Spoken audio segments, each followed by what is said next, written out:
Dalam kitab Injil Lukas pasal 2 ayat 21-40 tertulis bahwa sebelum Yesus lahir ke dalam dunia, Allah sudah menyediakan seorang wanita yang begitu setia berdoa untuk hal itu.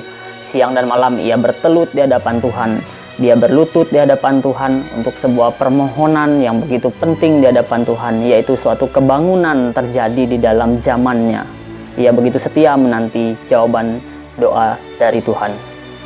Selain itu, Allah menyediakan seorang yang bernama Simeon, seorang yang benar di hadapan Allah, seorang yang saleh di hadapan Allah, yang menantikan penghiburan bagi Israel.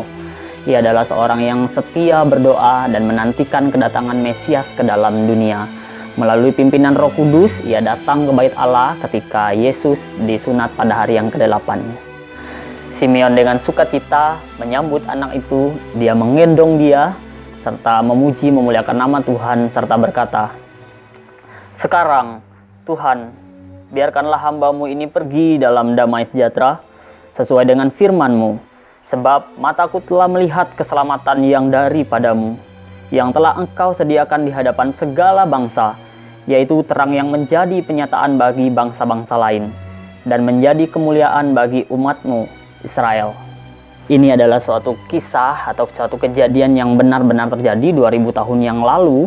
Suatu kisah yang begitu menyentuh kita, suatu kisah yang benar-benar memberkati kita di dalam iman dan pengharapan kita kepada Tuhan. Dalam kejadian ini atau dua orang yang berbeda ini, kita belajar begitu pentingnya doa kepada Tuhan. Doa Hana dan doa Simeon adalah doa memohon kebangunan bagi bangsa Israel pada zaman itu. Bukan hanya bagi bangsa Israel, tetapi juga bagi orang-orang lain atau bangsa-bangsa lain, termasuk kita pada zaman ini.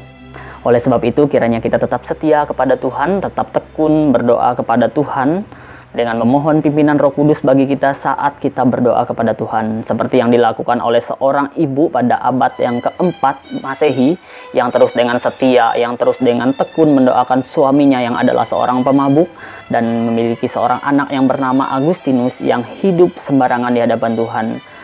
Dengan derayan air mata, dengan doa yang tekun, akhirnya di usia tua suaminya mulai berbalik kepada Tuhan dan akhirnya bertobat di hadapan Tuhan. Begitupun Agustinus juga pada akhirnya bertobat di hadapan Tuhan. Kita sendiri tahu Agustinus adalah tokoh Kristen, adalah tokoh di dalam sejarah gereja yang begitu penting. Tulisan-tulisannya begitu memberkati kita di dalam setiap zaman, bahkan sampai di zaman kita. Kiranya Tuhan mengizinkan kita menyaksikan, melihat kebangunan-kebangunan yang terjadi bagi gereja melalui doa-doa kita. Jikapun tidak, kita tetap dikatakan berbahagia karena kita berdoa dipimpin oleh Roh Kudus di dalam doa-doa kita.